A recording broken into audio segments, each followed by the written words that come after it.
Shalom dan selamat pagi Bapak dan Ibu, saudara-saudara yang diberkati oleh Tuhan. Kita berjumpa kembali dalam waktu teduh pagi bersama Gereja Toraja Jemaat Bogor di edisi Kamis 2 November 2023. Kita akan siapkan bagian firman Tuhan Yosua 4 ayat 14 sampai 24. Sebelumnya mari kita berdoa. Kami bersyukur di hadapan-Mu ya Tuhan Allah pagi hari ini. Oleh karena perkenan dan kasih-Mu, kami boleh dimungkinkan menikmati hari baru karunia Tuhan. Pagi yang indah ini kami sungguh menikmati kasih sayang Tuhan dengan kesegaran yang baru.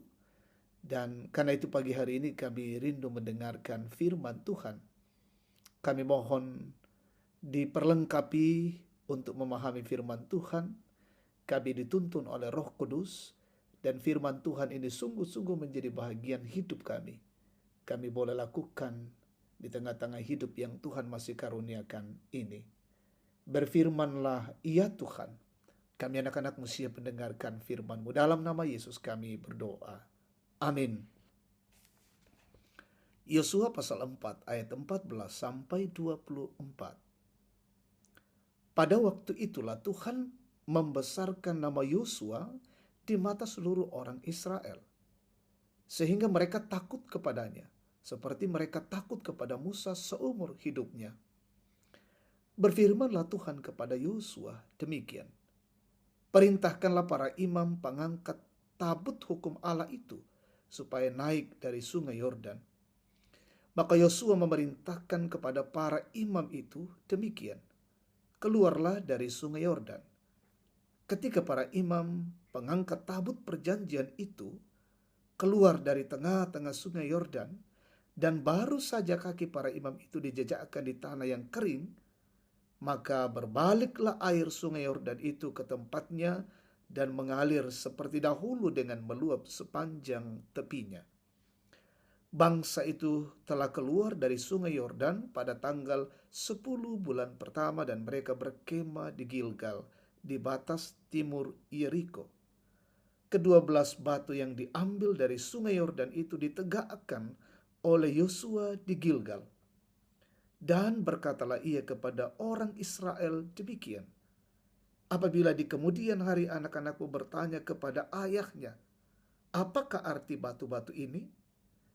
Maka haruslah kamu memberitahukan kepada anak-anakmu begini, Israel telah menyeberangi sungai Yordan ini di tanah yang kering, sebab Tuhan Allahmu telah mengeringkan di depan kamu air sungai Yordan, sampai kamu dapat menyeberang seperti yang telah dilakukan Tuhan Allahmu dengan laut Teberau yang telah dikeringkannya di depan kita, sampai kita dapat menyeberang. Supaya semua bangsa di bumi tahu bahwa kuat tangan Tuhan, dan supaya mereka selalu takut kepada Tuhan Allahmu. Amin. Tema kita, ajarkan kepada anak-anakmu. Pangadaran ni lako anak-anakmu. Saudara yang diberkati oleh Tuhan, tradisi lisan merupakan kebiasaan yang cukup berkembang di masyarakat Toraja pada masa dahulu. Penanaman nilai-nilai dilakukan melalui penuturan dongeng atau yang disebut uleleampare.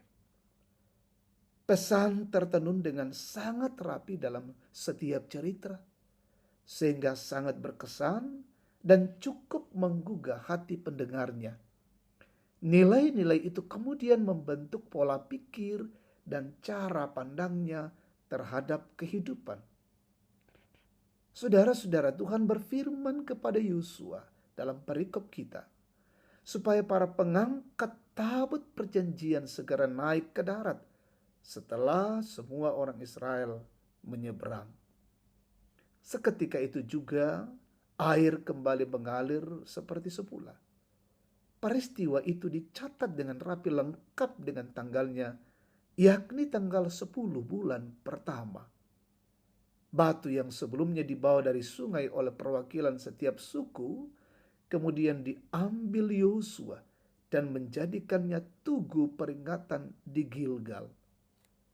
Yosua memerintahkan kepada setiap orang tua supaya menceritakan kepada anak-anaknya bagaimana Tuhan mengeringkan air sungai Yordan pada saat mereka menyeberang. Tujuannya supaya semua orang di dunia mengetahui betapa besarnya kuasa Tuhan. Sehingga dengan demikian mereka akan senantiasa menghormati Tuhan untuk selama-lamanya. Saudara-saudaraku yang dikasihi Tuhan, pada umumnya anak-anak suka dengan dunia cerita. Melalui cerita, mereka mengembangkan dunia imajinasinya. Selain anak-anak, orang dewasa juga suka bercerita dan mendengar cerita.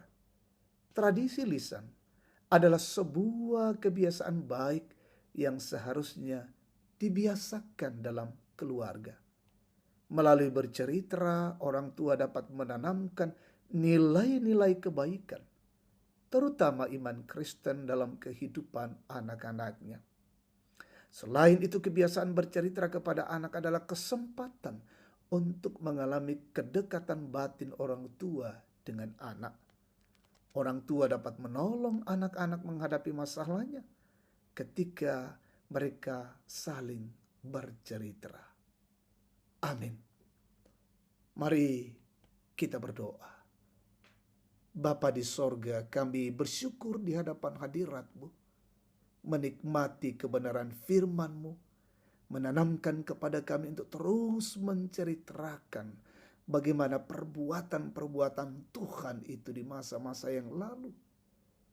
Dalam perjalanan hidup kami, dalam sejarah bangsa Israel sampai saat ini, bagaimana Tuhan bekerja, bagaimana Tuhan berkuasa, sehingga generasi-generasi berikutnya terus menyatakan dan mengakui Tuhan itu berkuasa dalam hidup.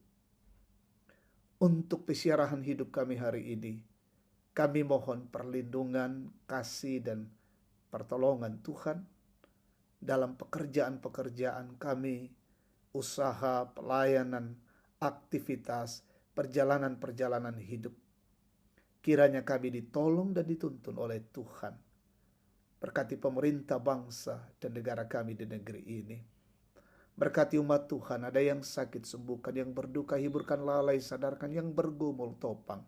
Orang tua kami menikmati masa-masa tua juga, Tuhan berkati. Anak-anak-Mu yang mencari pekerjaan, Tuhan karuniakan bagi mereka, sementara menuntut ilmu, Tuhan berkati. Yang berulang tahun, sempurnakan sukacita mereka. Dan biarlah hidup kami hari ini, kami boleh nikmati di dalam pertolongan kasih Tuhan. Ini doa dan syukur kami. Dalam nama Yesus kami berdoa. Amin. Demikian waktu teduh pagi, Tuhan memberkati kita hari ini.